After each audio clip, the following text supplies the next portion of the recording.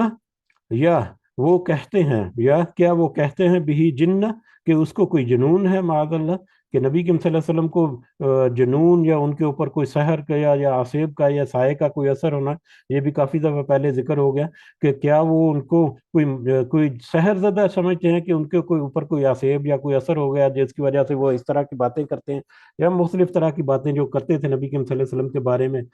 بل جاہم، بلکہ حقیقت تو یہ ہے کہ جاہم، کہ وہ آیا ہے ان کے پاس، یعنی نبی کریم صلی اللہ علیہ وسلم تو ان کے پاس لے کر آئے ہیں، بالحق، کی حق کے ساتھ۔ یہاں پر حق جو ہے وہ نصیحت بھی ہے، اور قرآن مجید، نصیحت اور قرآن مجید کا بھی ہو سکتا ہے اور دین کا بھی ہو سکتا ہے۔ دین اسلام جو ہے یہ تو حق ہے، حق کا دین یا حق کی نصیحت یا حق کا قرآن یا حق کی جو نصیحت ہے وہ تمہارے پاس لے کر آئے ہیں۔ وَأَكْثَرُهُمْ لِلْحَقِّ كَارِهُونَ، اور ان کے اکثر جو ہے حق کو ناپسند کرنے والے ہیں۔ لیکن ان کا انکار کرنا جو ہے وہ اس وجہ سے نہیں کہ ان کے کردار میں یا ان کے کنڈکٹ میں یا ان کے صادق اور امین ہونے میں کوئی فرق آیا ہے یا اس میں کوئی شک اور شبہ ہے، بلکہ اس کی وجہ یہ ہے کہ وہ حق کو ناپسند کرنے والے ہیں۔ حق کو ناپسند کرنے والے یعنی یہ حق جو ہے یا یہ دین یا یہ قرآن، یہ آیات جو ہے یہ ان کو توحید کی طرف بلاتی ہیں، تو وہ توحید کو قبول نہیں کرنا چاہتے، وہ اپنے معبودوں کو، اپنے باطل معبود جو ہیں ان کو چھوڑنا نہیں چاہتے۔ اس وجہ سے وہ اس کو ناپسند کرتے ہیں، اس وجہ سے وہ اس سے ایڑیوں کے بل پھرتے ہیں۔ یہ وجہ ہے کہ وہ اس حق کو پہچاننے سے انکار کرتے ہیں یا اس حق کو قبول کرنے سے انکار کرتے ہیں، کہ بس ان کو توحید کا معاملہ جو ہے وہ نہیں، وہ کھٹکتا ہے۔ یہی وجہ ہے کہ وہ توحید کے معاملے میں کمپرومائز کرنے کے لیے بہت دفعہ اپروچ کرتے تھے نبی کریم صلی اللہ علیہ وسلم کو۔ وَلَئِن اتَّبَعَ الْحَقُّ، اور اگر پیروی کرے حق، احواءہم، ان کی خواہشات کی، اگر حق جو ہے وہی حق، یہ قرآن کی آیات یا دین جو ہے ان کی خواہشات کی پیروی کرے یا ان کی خواہشات کے تابع ہو جائے، لفسدت السماوات، یقیناً بگڑ جائیں آسمان، والارض، اور زمین، ومن فیہن، اور جو کچھ ان میں ہے، یعنی آسمانوں اور زمین کے درمیان جو کچھ ہے یہ سارا کچھ بگڑ جائے، اس کائنات میں سارا کچھ بگڑ جائے اگر حق جو ہے وہ ان کی خواہشات کی پیروی کرے۔ اور ان کی خواہشات کیا تھی؟ حق کے بارے میں جو انکار کیوں کرتے تھے، اس کی ریزن جیسے ابھی کہ توحید کو نہیں مانتے تھے، توحید پر وہ کمپرومائز کرنے کے لیے کچھ مطلب ہر وقت کوئی نہ کوئی آپشن جو ہے وہ دیتے رہتے تھے کہ آپ اس سال آپ ہمارے معبودوں کی عبادت کر لیں، اگلے سال ہم آپ کے اللہ کی عبادت کر لیں گے، یا ٹھیک ہے آپ اپنے اللہ کا پرچار کرتے رہیں لیکن یہ ہمارے معبود جو ہیں یا ہمارے بت اور جو بھی ہے ان کو کچھ نہ کہیں یا ان کا کچھ حصہ جو ہے وہ بھی رہنے دیں۔ تو اس طرح کے معاملات، تو اللہ تعالیٰ کہہ رہے ہیں کہ اگر ان کی خواہشات کی پیروی کرے حق، یعنی دین اسلام یا یہ آیات جو ہیں یہ اگر ان کی خواہشات کی تابع ہو جائیں، تو اس کا مطلب ہے کہ ملٹیپل معبود یا ایک سے زیادہ معبود جو ہیں یا ایک سے زیادہ خدا جو ہیں ان کا اقرار کرنا پڑے گا۔ اور اگر ایسا ہو جائے تو پھر یقیناً یہ آسمانوں اور زمین اور جو کچھ اس میں ہے، یعنی یہ پوری کائنات کا پورا نظام جو ہے وہ درہم برہم ہو جائے۔ یہ پورا نظام کائنات جو ہے کس طرح سے بیلنس طریقے سے، کس طرح سے ایک پلان طریقے سے اس کو مطلب نہ صرف پہلے اسٹیبلش کیا گیا، قائم کیا گیا، بلکہ اس کو قائم و دائم رکھنے کے لیے، اس کی زندگی کو برقرار رکھنے کے لیے اس کے مختلف لوازمات جو ہیں وہ بھی اللہ تعالیٰ اس کو مہیا کر رہا ہے، اس کو اس کا رزق اللہ تعالیٰ اس کو عطا کر رہا ہے تاکہ وہ اپنا لائف سائیکل جو ہے اس کو جاری رکھیں، اس کو ایک طے شدہ مدت تک جو بھی اللہ تعالیٰ نے طے کیا اس تک قائم رکھیں۔ اور اگر ایک کی جگہ پر زیادہ معبود ہوں گے تو آگے کچھ آیت آئے گی اس کے بارے میں، تو یقیناً وہ گروہ بندی کریں گے، اور جب وہ گروہ بندی ہوگی ہر خدا جو ہے وہ اپنے پیروکاروں کو اپنی طرف کھینچے گا، اور پھر وہ ایک دوسرے کے مد مقابل کھڑے ہو جائیں گے، اور اگر ایسا ہو گیا تو پھر تو یہ کائنات کا نظام جو ہے وہ کسی صورت قائم و دائم رہ ہی نہیں سکتا۔ تو یہ کائنات کا قائم و دائم رہنا اور اسی طریقے پر چلتے رہنا، یہ بھی اس بات کی ایک بہت بڑی نشانی ہے یا ایک گواہی ہے کہ اللہ جو ہے وہ صرف ایک ہی ہے، صرف ایک ہی معبود ہے جو اس ساری کائنات کو قائم و دائم رکھے ہوئے ہے اور چلا رہا ہے۔ تو اگر تو ان کی خواہشات کو سنا جائے تو پھر تو یہ نظام میں کائنات جو ہے یہ آنن فانن بگڑ جائے، تباہ ہو جائے، اس میں فساد برپا ہو جائے۔ بل آتیناہم عطیناہم، بلکہ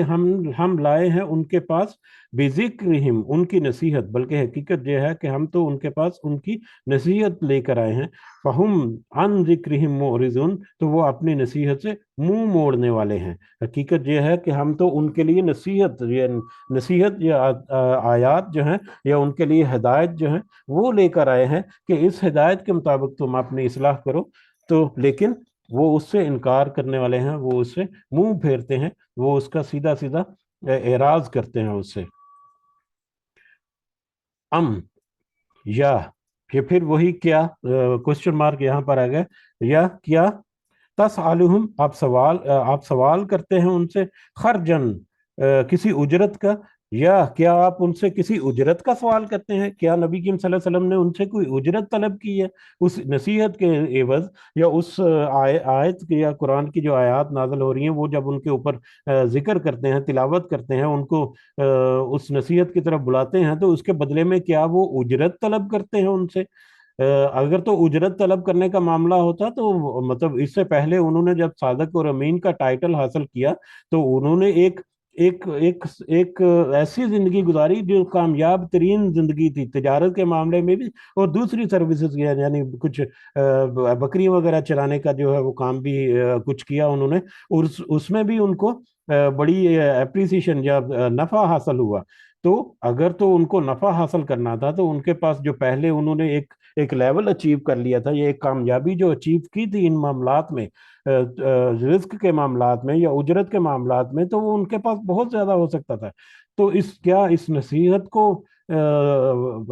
پیش کرنے کے بدلے میں کیا وہ آپ سے اجرت طلب کرتے ہیں؟ وہ ان سے یہ سوال ہے، اور اس کا جواب جو ہے وہ یقیناً نہیں، کیونکہ کوئی دنیا کا نفع یا کوئی دنیا کی اجرت نبی کریم صلی اللہ علیہ وسلم نے طلب نہیں کی اور نہ ہی کرتے تھے۔ تو پس اگر ایسا نہیں ہے تو فخراج ربک خیر، تو یہ یاد رکھو کہ اجرت تیرے رب کی بہتر ہے، وہ اجرت جو تیرا رب دے، چاہے اس دنیا میں تمہیں خوش ہو کر مطلب کوئی انعامات سے نوازے، یا خاص کر آخرت کی جو اجرت اللہ تعالیٰ کی طرف سے ہے وہ تو بہترین اجرت ہے تیرے رب کی طرف سے۔ اب یہ دنیا کی نصیحت جو تمہارے پاس آ رہی ہے اس کی اجرت تو در حقیقت آخرت کی اجرت ہے جو تیرے رب کے پاس ہے، اور وہ بہترین اجرت ہے، وہ خیر الرازقین، اور وہ بہترین رزق دینے والوں میں سے، اور وہ رزق دینے والوں میں بہترین ہے۔ وَإِنَّكَ لَتَدْعُوهُمْ، اور بلا شبہ آپ یقیناً بلاتے ہیں انہیں، اِلَىٰ صِرَاطٍ مستقیم، ایک سیدھا رستے کی طرف، بلا شبہ وہ انہیں یعنی اپنی قوم کو ایک سیدھے رستے کی طرف بلاتے ہیں، صراط مستقیم کی طرف بلاتے ہیں۔ اور سیدھا رستہ یا صراط مستقیم، یہ ہم نے پہلے بھی ایک دفعہ ذکر کیا تھا کہ جب تک کوئی منزل پیش نظر نہ ہو یا کوئی منزل ذہن میں نہ ہو، آپ ایک رستے کے اوپر کنسسٹنسی سے چل نہیں سکتے۔ جب تک ایک منزل طے شدہ نہ ہو جس کی طرف آپ کو سفر کرنا ہے، آپ کسی ایک رستے کے اوپر چل نہیں سکتے۔ اور صراط مستقیم پر چلنے کا مطلب یہ ہے کہ ایک منزل اپنی نظر میں رکھی ہوئی ہے جو کہ آخرت کی منزل ہے، جو آخرت میں جنت کو حاصل کرنے کی منزل ہے، ٹھیک ہے، جو اس منزل کی طرف منزل کو اپنے فوکس کرتے ہوئے ہمیشہ اپنے ذہن میں رکھتے ہوئے چلے گا تو یقیناً وہ اپنے راستے ایک سیدھے راستے پر چلتا رہے گا. لیکن اگر کسی کے سامنے منزل ہی نہیں تو وہ پھر بھٹکتا رہے گا. ہم نے ایک دفعہ مثال پیش کی تھی ایک ڈرائیور کی کہ ایک ڈرائیور جب اپنے گھر سے یا اپنے کام سے یا جہاں سے بھی نکلتا ہے تو اس کے سامنے ایک طے شدہ منزل ہوتی ہے کہ مجھے فلاں لوکیشن پر جانا ہے. پھر وہ اس لوکیشن کو ہمیشہ اپنے مائنڈ میں رکھتا ہے. پھر اس کے مطابق جو راستہ اس منزل کی طرف جاتا ہے اسی راستے کو وہ جاری و ساری رکھتا ہے. وہ ادھر ادھر نہیں دیکھتا کیونکہ اگر وہ اپنی منزل کو بھول جائے یا اپنے راستے کو چھوڑ دے تو وہ اس منزل تک نہیں پہنچ سکتا. تو اسی طرح سے یہ صراط مستقیم جو ہے یہ تو در حقیقت ایک ایسا راستہ ہے جو ایک ایسی منزل کی طرف لے کر جاتی ہے جہاں پر اللہ تعالیٰ کہہ رہا ہے کہ بہترین رزق اللہ تعالیٰ عطا کرنے والا ہے. لیکن جو اس منزل کو چھوڑ دیتا ہے بھول جاتا ہے وہ صراط مستقیم کو دراصل چھوڑ دیتا ہے. وہ ادھر ادھر بھٹکتا رہتا ہے. اور بلا شبہ آپ اس صراط مستقیم سیدھے راستے کی طرف بلاتے ہیں کہ یہ راستہ ہے جس پر اگر تم چلتے رہو گے تو تم اس بہترین منزل کی طرف پہنچ جاؤ گے. وَإِنَّ الَّذِينَ لَا يُؤْمِنُونَ بِالْآخِرَةِ اور بے شک جو نہیں ایمان رکھتے آخرت پر. وہی بات آ گئی کہ بے شک جو آخرت پر ایمان نہیں رکھتے جن کو اس منزل کا یقین ہی نہیں یا جو منزل جس کو وہ اپنے ذہن میں رکھتے ہی نہیں آخرت کی منزل جو ہے انسرات تھی لناکبون تو وہ اپنے راستے سے انحراف کرنے والے ہیں. تو وہ اپنے راستے سے بھٹکتے رہتے ہیں. جن کے فوکس پوائنٹ میں یا جن کے ذہن میں ہمیشہ آخرت کی منزل کو پانا ہی نہیں وہ تو اس دنیا میں بھٹکتے رہتے ہیں اپنے دنیا کے راستوں میں بھٹکتے رہتے ہیں. جبکہ حقیقت یہ ہے کہ جو اپنی منزل کو فوکس رکھ کر اس پر چلتا رہے گا تو دنیا میں بقدر ضرورت وہ اپنے فائدے لیتا ہے لیکن بالآخر وہ اس منزل تک پہنچ ہی جاتا ہے. وَلَوْ رَحِمْنَاهُمْ اور اگر رحم کریں ہم ان پر وَكَشَفْنَا اور ہم دور کریں مَا بِهِمْ جو ان کو مِنْ ضُرٍ کوئی تکلیف اگر ہم ان پر رحم کریں اور ان سے اگر کوئی تکلیف کو ہم دور کر دیں لَلَجُّوا فِي طُغْيَانِهِمْ يَعْمَهُونَ تو وہ اپنی سرکشی میں بھٹکتے ہیں. وہ ضرور اصرار کریں اپنی سرکشی میں وہ سب بھٹکتے ہیں. اگر ہم ان کے اوپر رحم کریں یعنی ان کو ہم آسودگی دیں ان کو ہم کھلا رزق دیں ان کو ہم کھلی شہرت اور عزت اور مال و دولت دیں اور ہم ان سے ان کی تکلیفوں کو دور کر دیں تو پھر وہ اپنی سرکشی میں بھٹکتے رہتے ہیں. پھر بھی وہ اپنی سرکشی میں بھٹکتے رہتے ہیں. یہ پہلے ایک آیت پڑھی تھی جس میں تھا کہ اللہ تعالیٰ کہتے ہیں کہ کیا وہ یہ سمجھتے ہیں غالباً پچھلی یا اس سے ایک مجلس پہلے ہی کہ کیا یہ لوگ جو ہیں کیا یہ لوگ سمجھتے ہیں کہ ہم نے ان کو یہ مال اولاد اور یہ جو نفع دے رکھا ہے کیا یہ ان کے لیے ہے بلکہ یہ تو سمجھتے ہی نہیں. یعنی مشرکین کا ایک جو عقیدہ رہا ہے کہ اللہ تعالیٰ جو ہے وہ ہر چیز پر قادر ہے. اگر ہم بتوں کی پوجا کرتے ہیں اور ہمیں رزق ملتا ہے یا ہمیں یہ مال و دولت سارا مل رہا ہے اور ہمیں اولاد کی نعمت سے بھی اللہ تعالیٰ نواز رہا ہے تو اس کا مطلب ہے کہ اللہ تعالیٰ ہم سے خوش ہے. اللہ تعالیٰ اس کا مطلب ہے کہ ہم سیدھے راستے پر ہیں یا صحیح راستے پر ہیں ہمارا عقیدہ صحیح ہے اور اللہ تعالیٰ ہم سے خوش ہے اور اسی لیے وہ اس دنیا میں بھی ہمیں دے رہا ہے اور اسی طرح سے ہمیں آخرت میں بھی وہ دے گا. اسی طرح سے ہمیں آخرت میں بھی انعام دے گا اللہ تعالیٰ. یہ ان کا عقیدہ ہے. تو اسی طرح سے یہ کہتے ہیں کہ کیا وہ سمجھتے ہیں کہ ہم نے ان پر رحم کیا اور ان کے اوپر مال و دولت جو ہے وہ نچاور کیا اور ان کو دنیا کی آسائش کی اور ان سے تکلیفوں کو جب دور کیا تو پھر اس کے نتیجے میں وہ اپنی گمراہی میں اور زیادہ بڑھتے ہیں اپنی سرکشی میں وہ اور زیادہ بھٹکتے رہتے ہیں. وہ اس چیز کا احساس نہیں کرتے کہ یہ اللہ تعالیٰ کی طرف سے رحمتیں ہیں لیکن اس کے بدلے میں ہمیں ان رحمتوں کو کس طرح سے استعمال کرنا ہے یا اس کا شکر کس طرح سے ادا کرنا ہے توحید کو اپنا کر یا اس کی عبادت کر کے اور اس کے احکامات کو مان کر ہمیں اس کا شکر ادا کرنا ہے. بلکہ اس کے برعکس وہ اپنے تکبر میں یا اپنے غرور میں یا اپنے ہی وہ سرکل میں جو ان کے عقیدے جو ان کے ذہنوں میں گھوم رہے ہیں انہی کو وہ بس پس منظر رکھتے ہیں یا اپنے سامنے بھی رکھتے ہیں اور اسی کے مطابق وہ اپنی سرکشی میں بھٹکتے رہتے ہیں. وَلَقَدْ أَخَذْنَاهُمْ بِالْعَذَابِ اور بلا شبہ یقیناً ہم نے پکڑا انہیں عذاب کے ساتھ فَمَسْتَقَانُوا لِرَبِّهِمْ تو وہ پھر نہ وہ سب جھکے اپنے رب کے لیے وَمَا يَتَضَرَّعُونَ اور نہ ہی وہ سب عاجزی اختیار کرتے تھے. اور پھر بلا شبہ ہم نے ان کو عذاب میں جب پکڑا تو پھر بھی وہ نہ جھکے اپنے رب کے لیے اور نہ ہی وہ عاجزی اختیار کرتے تھے. یہ مشرکین مکہ کا رویہ ذکر کیا گیا ہے. اور جیسا کہ ابھی ہم نے آج یاد دہانی کے طور پر دیکھا کہ ہم یہ یقیناً مشرکین مکہ کے رویہ یا ان کا کردار جو ہے اس کا تذکرہ ہے، لیکن ہمیں اپنے اوپر بھی اس کی نظر دوڑانی ہے. اپنے معاشرے میں، اپنے ارد گرد، ہمارے ارد گرد کیا ہوتا ہے یا ہمارے اندر کیا ہو رہا ہے، وہ ہمیں ضرور ذہن میں رکھنا ہے. ٹھیک ہے. کیونکہ میں یہ بات اس لیے بار بار دہرا رہا ہوں کیونکہ اکثر یہاں پر جو صاحب علم یا کوئی بات کرتے ہیں تو کوئی کہتے ہیں جی کہ ہمارے اوپر کفر کے فتوے لگاتے ہیں یا کفر کا مشرکین کے اوپر جو آیات نازل ہوئی ہیں وہ ہمیں سناتے ہیں. تو ہمیں اس میں سے سبق حاصل کرنا ہے کہ مشرکین کا رویہ کیا تھا، کہ کیا ہمارا رویہ تو ایسا نہیں ہو رہا خدا نہ خواستہ. بہرحال اس میں ہے کہ جب ہم نے انہیں عذاب کے ساتھ پکڑا تو پھر بھی وہ اپنے رب کے آگے نہیں جھکے اور نہ ہی انہوں نے عاجزی اختیار کی. یہاں پر مشرکین مکہ کی طرف اشارہ ہے. غالباً دو رائے اس میں پائی جاتی ہیں. ایک تو جنگ بدر کے بارے میں اشارہ جو ہے وہ مختلف علماء کرتے ہیں کہ جنگ بدر میں جو مشرکین کے 70 سے زیادہ جو سردار تھے، بڑے بڑے سرداروں کے معاملے میں کہہ لیں کہ ان کا قبیلہ یا ان کا جو سارا علاقہ تھا وہ خالی ہو گیا تھا کہ 70 بڑے بڑے سردار جو ہیں ان کے وہاں پر مارے گئے. لیکن اس کے باوجود وہ جب وہاں سے واپس پلٹے تو بجائے اس کے کہ اس سے کوئی نصیحت حاصل کرتے، وہ اپنی سرکشی میں، اپنی جو غصہ ہے جو اس میں اور زیادہ بڑھ گئے، اور زیادہ شدت کے ساتھ انہوں نے تیاری کر دی، اور زیادہ شدت کے ساتھ مخالفت کرنے لگے اسلام کی. یا دوسرا جو کوٹ کیا جاتا ہے اکثر، وہ ہے جو ایک قحط سالی کا ایک پیریڈ آیا تھا مکہ میں،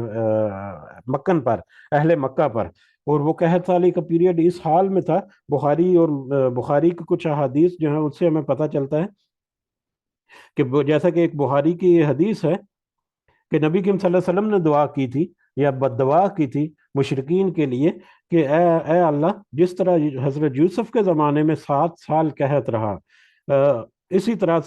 اسی طرح قحط سالی میں انہیں مبتلا کر کے ان کے مقابلے میں میری مدد فرما. یہ نبی کریم صلی اللہ علیہ وسلم نے دعا کی تھی اللہ تعالیٰ سے مشرکین مکہ کے مقابلے میں مدد کرنے کے لیے، مدد مانگنے کے لیے، کہ جس طرح سے حضرت یوسف کے زمانے میں قحط سالی کے ذریعے سے مطلب ان کے لیے حضرت یوسف کا واقعہ ہمیں پتہ ہے، اسی طرح سے ان کے اوپر بھی قحط مسلط کر کے تم میری مدد فرما. تو اس طرح سے وہ پھر اللہ تعالیٰ نے اس دعا کو قبول کیا تھا اور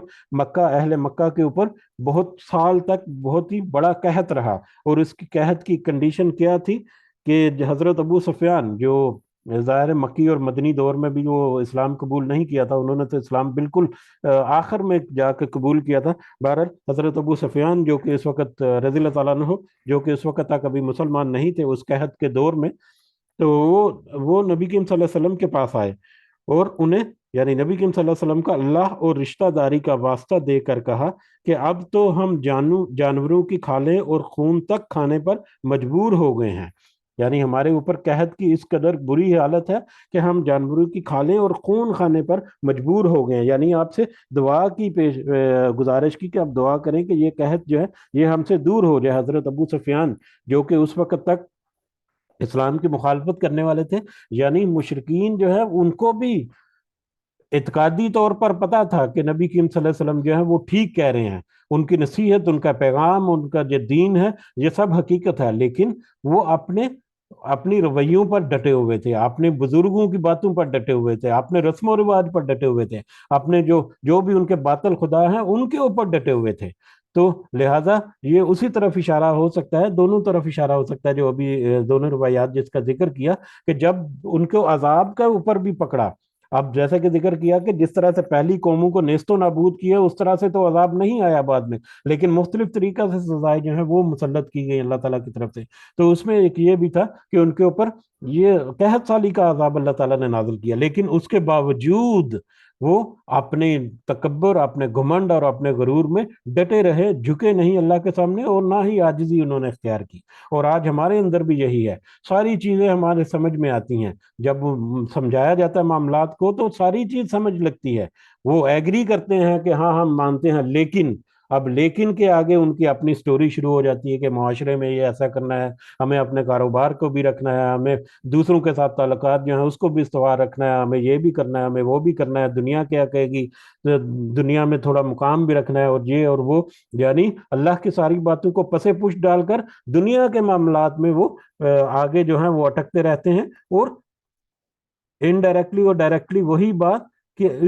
اس کے باوجود وہ جھکتے نہیں ہیں، اگر وہ نہیں جھکتے اور ان کے اوپر کوئی عذاب یا کوئی مصیبت آ جاتی ہے تو پھر وہ کیوں گلے شکوے کرتے ہیں کہ ہمارے اوپر یہ گلے شکوے مطلب یہ مصیبت آ گئی ہے، اور جب وہ گلے شکوے کرتے ہیں تو اس وقت وہ جب ان کے اوپر عذاب آتا ہے تو وہ گلے شکوے شروع کر دیتے ہیں۔ بہرحال یہ ایک اشارتاً بات تھی جو میرے ذہن میں تھی، جو میں نے کر دی، مشرکین مکہ کی طرف اشارہ ہے، لیکن ہمیں بھی اس میں نصیحت ضرور ملتی ہے۔ حتی اذا فتحنا، یہاں تک کہ جب ہم نے کھولا، علیہم بابن، ان پہ اوپر دروازہ، ذا عذاب، عذاب کا،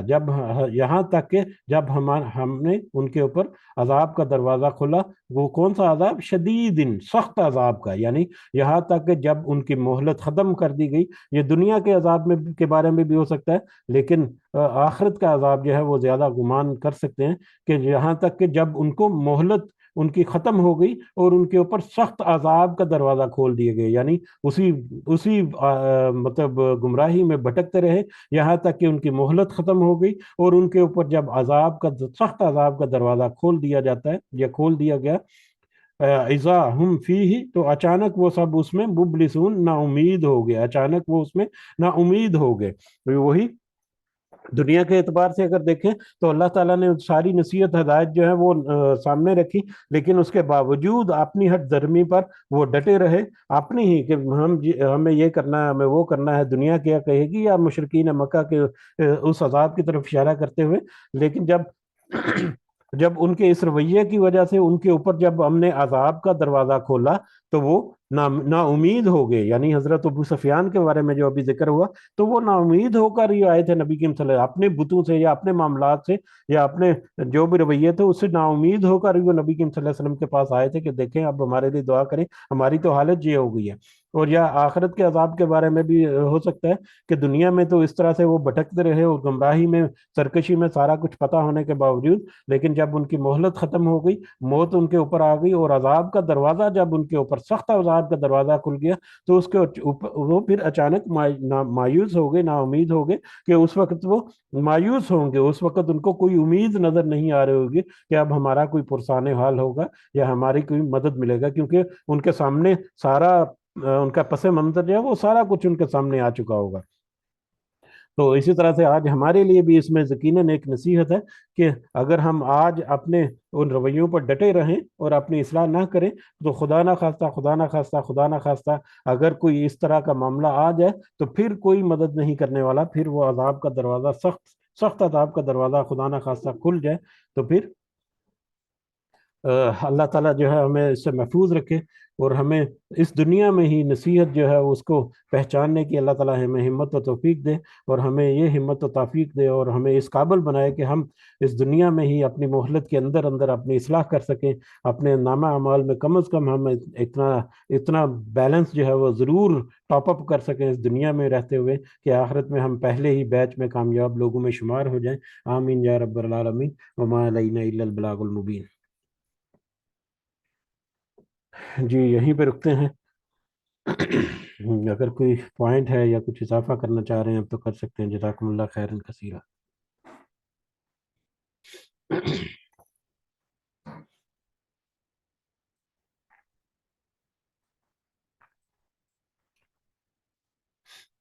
جی میرا علیہ اختتام کی طرف بڑھتے ہیں۔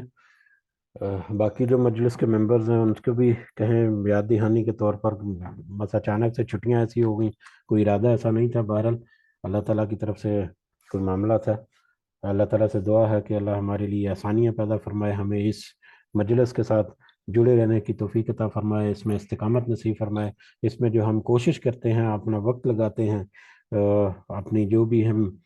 وسائل استعمال کرتے ہیں اس پیغام کو سننے کے لیے، سمجھنے کے لیے، اللہ تعالیٰ سے دعا ہے کہ سب سے پہلے اس کوشش کو قبول و منظور فرمائے، اور اس کے ذریعے سے ہمیں نصیحت اور ہماری جو اصلاح کرنے کے لیے ہمارے ضروری معاملات جو ہیں ان میں ہماری اللہ تعالیٰ خاص آسانیاں عطا فرمائے، اور ہمیں اس قابل کرے کہ ہم نہ صرف خود بلکہ دوسروں کو بھی اس کے ذریعے اصلاح کر سکیں۔ آمین یا رب العالمین۔ ربنا آتنا فی الدنیا حسنہ وفی الآخرۃ حسنہ وقنا عذاب النار۔ رب ارحمہما کما ربیانی صغیرا، رب ارحمہما کما ربیانی صغیرا، رب ارحمہما کما ربیانی صغیرا۔ ربنا تقبل منا انک انت السمیع العلیم وتب علینا انک انت التواب الرحیم۔ سبحان ربک رب العزۃ عما یصفون وسلام علی المرسلین والحمد للہ رب العالمین۔ سبحانک اللہم وبحمدک اشہد ان لا الہ الا انت استغفرک واتوب الیک۔ جزاکم اللہ خیرا کثیرا۔ السلام علیکم ورحمۃ اللہ وبرکاتہ۔